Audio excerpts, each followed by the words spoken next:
Good morning students, this is Junita Mukherjee once again in Lessons Topic School, giving you the topics about the diffraction of light in this way optics itself. In this particular chapter we will already learned about the interference pattern and Young's double slit experiment we have done so far, and now we will learn about the diffraction of the light. The phenomena of bending of light around the sharp corner and spreading of the light within the geometrical shadow of the opaque object is called the diffraction of light itself. Diffraction of light means phenomena of broadening, bending of the light around the sharp corners of the spreading of light within the geometrical shadow or the opaque obstacle. Thus, when it deviates from the linear path, the deviations becomes more pronounced and when the dimensions of the aperture of the obstacle are compared to the wavelength of the light itself. So according to the Fresnel, diffraction occur on the account of the mutual interference of secondary wavelets starting from potential portion of the wavelength which are not blocked by the obstacle from portion of the wavelength which are allowed to pass from the aperture itself. So this is the interference incident wave here. This is the diffraction pattern we have obtained here. This is the where there is a distance between in the same pattern there is a obstacle. There is no obstacle here. In this particular pattern we have this interference pattern. It is much different.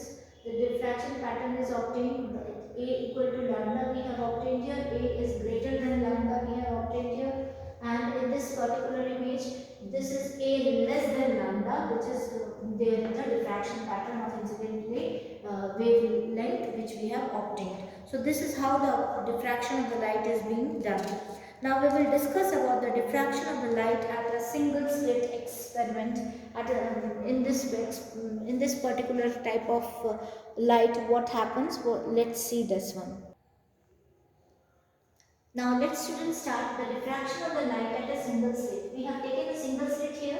Okay, this is the screen over here, and we are getting a diffraction pattern in this particular point sources, which is at a distance of the slit of this single slit is of the distance A, which is given by small a, and this is the distance between the screen and the monochromatic source of light which we have taken as D. Beam of light source is given as given at the distance from single slit, and thus we are getting an interference pattern. So we are taking here the diffraction of the light at a single slit. A parallel beam of light is being focused in a plane wave is made up of to fall on the slit Ln, which is of the order Ln, and as the width of the slit is Ln equal to A is of the order length of wavelength of light. Therefore, diffraction occurs when beam of light passes through the slits itself.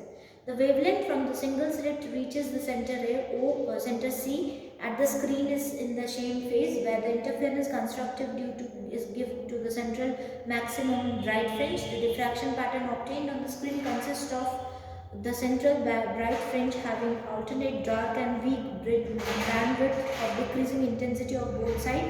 So from this particular angle, right angled triangle, that is LNQ, LN and Q. So we have taken LN and Q. Q is this angle. This is the Q. Okay. So L and Q we have taken. We have taken L and Q triangle. In this particular triangle, L and Q. Okay. This pattern. Okay. L and Q. This particular pattern. Okay. In this particular triangle, what we are getting, L and NQ is equals to Ln sin theta. NQ is equals to A sin theta, therefore. So establish the condition of the secondary maximum, the slit of divided into 2, 4 and 6 equal parts and corresponding wavelength for successive reason interference with part difference of lambda by 2. Or we have taken the secondary minimum, the slit can be divided into 2 equal parts, that is 2 and equal parts. Hence, n for the secondary maxima path difference will be A by 2 sin theta lambda by 2 or sin theta n is equals to n lambda upon a, where n equal to 1, 2, 3, 4 and so on. Okay. Now we have to establish the condition of secondary maxima with the slit with the difference 3, 5, 7 equal parts and the corresponding wavelength of the alternate region interferes with part difference of lambda by 2. So for nth secondary maximum, the slit can be divided into 2n plus 1. Here it is divided into 2n equal parts and here it is 2n plus 1 equal parts. Okay, because it's odd number. Now nth secondary maxima for n a sin theta n will be 2n plus 1 lambda by 2, where n equal to 1, 2, 3, 4 and so on. So sin theta n is equals to 2n plus 1 lambda by 2n. All these are the derivations from the mathematical formula and you know it very well. Now diffraction pattern will be obtained by this method, that is lambda 3 lambda 2 lambda minus lambda. It is minus and it is in plus lambda 2 lambda 3 lambda here, and with the central maximum width of this fringe is being obtained and the point C corresponding to the position of the central maxima. The positions are minus 3 lambda, minus 2 lambda, minus lambda, lambda, 2 lambda, 3 lambda corresponding secondary these are the corresponding secondary minima, and the above conditions of the diffraction maxima and minima are exactly transfers for the mathematical condition for interference maxima and minimum. Width of the central maxima. The distance between the first secondary minima or the either one of the central bright fringe C. For the first secondary minima, A sin theta is equals to lambda, therefore sin theta will be equal to lambda upon A. Okay. Then theta is small and sin theta will be equal to theta by equal to y upon d. From first and second equation we can take that is y upon d equal to lambda upon a, or you can say y equal to d lambda upon a. So width of the central maxima will be 2y 2dn upon lambda upon a, this thing, and the angular wavelength of the central maxima will be 2 theta lambda to lambda by d. All these I am giving you in a PDF format again in this particular pattern.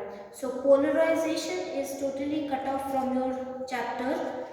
Plain polarized light also is being cut off from your chapter. Okay, uses of Polaroid is also not being here, and Webster's law is also being cut off. Okay, law of Milles. I will tell you about the law of Milles in short. According to this law, when a beam of light, completely plain polarized light is incident on an analyzer, the resultant intensity of a light I transmitted from the analyzer varies directly as the square of the cosine of the angle theta between the plane of the transmission of analyzer and polarizer. So I equal to cos square theta, where I equal to I0 cos square theta. The rule of is called the cosine squared rule, where I0 is the intensity of the polarized light after passing through the point P. The above discussion shows that the intensity coming out of the single Polaroid is half the incidence